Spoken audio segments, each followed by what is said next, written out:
Oops, wrong presentation. This is much better. Hi, my name is Mercedes Hollitz, and this is my Senior Capstone. I would like to start off by saying that, throughout this time, I would like to all congratulate us and to continue, even though through this whole pandemic of COVID-19, I believe that we've all done an outstanding job, and I would like to thank everyone who has supported us, and this would not be possible. I would like to start out by explaining where I started student teaching. For my first placement for the first 7 weeks, I was at Central Elementary Center within the Elizabeth Forward School District. Then my next 7 weeks, I was at Central Elementary Center for the 4th and 5th grade Learning Support and Life Skills classroom. Now, as you can see by my board, my theme is the sky. I would like to start off by the quote with Elizabeth Ann Seton. It says, "Look up and be thankful for what good yet remains." This relates to my theme because I want us to always continue to look up, always look up to the sky and to really capture its beauty. And be thankful for the good times that yet remain. Now, that really does encompass what we are experiencing right now. No matter how dark or negative the world can be, I know that we can all come together and still find the good in things. I chose this theme because I always tell my students that the sky is not the limit. It is simply the minimum, and I actually wrote a note to my future students on my capstone board. And it says, "Teaching is said to be a work of art, but to me, teaching is like planting seeds. A teacher plants seeds of knowledge, sprinkles them with love, and patiently nurturing their growth to produce tomorrow's dreams. If there's one thing that you learn from me, it is that the sky is not the limit, yet rather it is the minimum." Why is the Elizabeth Ann quote important to my teaching? Is because it teaches us to continue on. No matter how many dark times we get through or how many ruts we get stuck in, we must continue on. That is what teachers do. So let's start with our NACCE standards. Now there are 6 of them. I have all 6 of them on my board, but I'm going to only focus on 3 of them because 3 of them contain my 3 favorite assessments that I completed at Seton Hill. Now I'm going to start with standard number 2, which is building family and community relationships. I chose my artifact from SED 240, Parent and Family Conferencing. This is my policy handbook, and within this handbook, I'm able to build those relationships with families by sending this home, and for them to be able to read to get an understanding of what I'm expecting, who I am, and what their children have in store for them as they learn.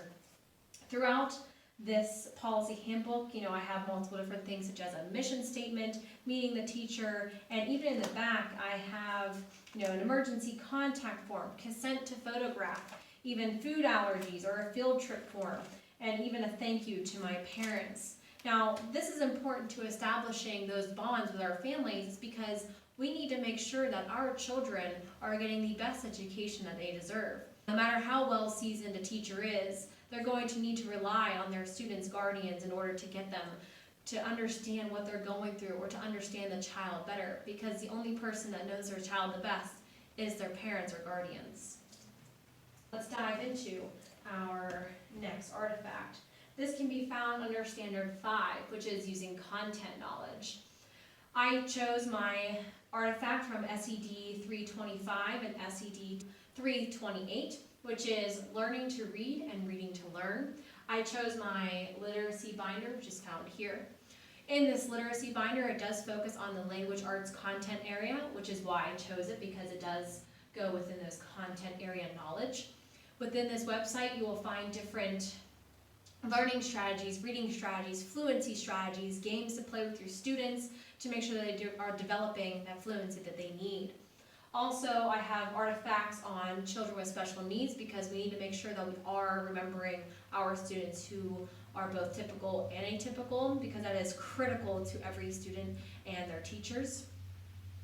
Also within this website, I have even, philosophies of education, philosophies of learning to read and reading to learn. All these can be found on my website. Now, this leads me to dive into Standard 6, which is becoming a professional. I chose my artifact from SED 432, which is my pre-student teaching clinical lab.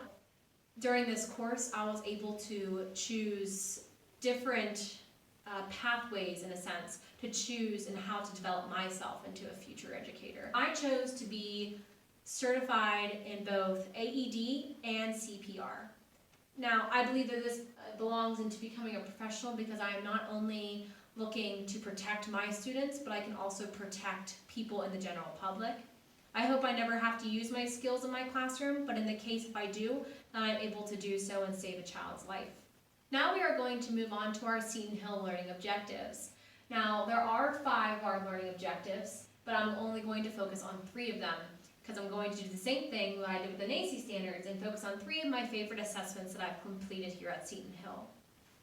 One of which is from Objective 2, which is historical, cultural, and global awareness. I focus on the subtopic of being able to relate effectively across various linguistic and cultural settings.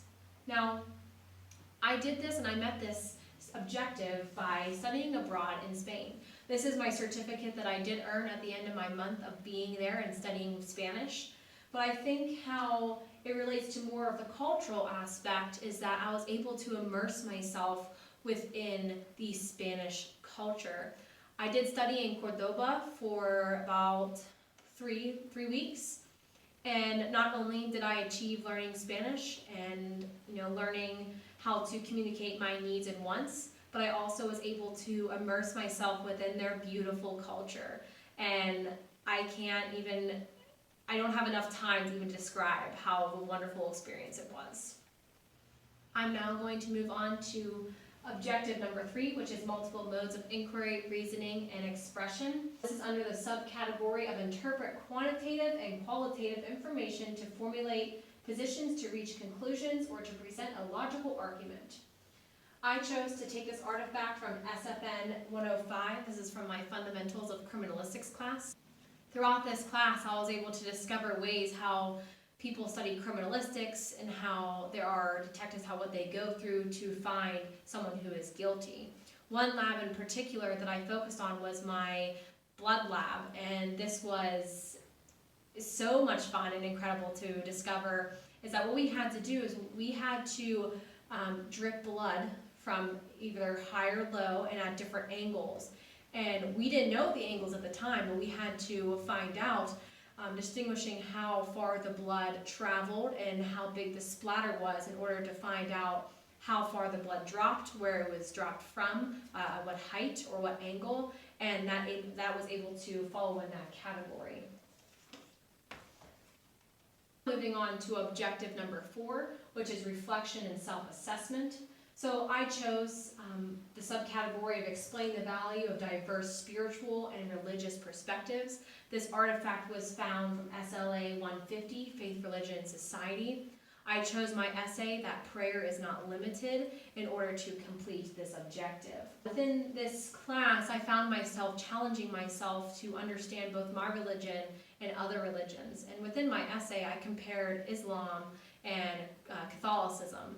Now, you would think that there would be huge differences, which there is, but there's also many similarities that these religions have together.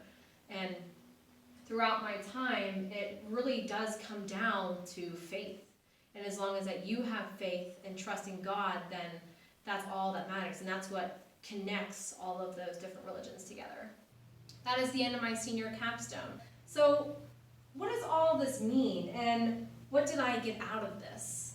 Whenever I was choosing which standards or which objectives to choose and which ones or what artifacts I should incorporate in which section, it really did show me how much I grew throughout my time at Seton Hill.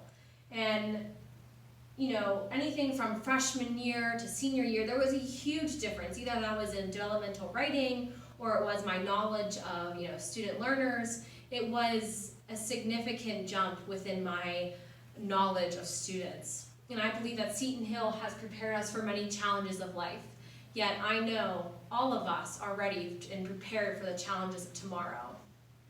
And until then, I will see you all very soon. Stay safe and healthy, everyone.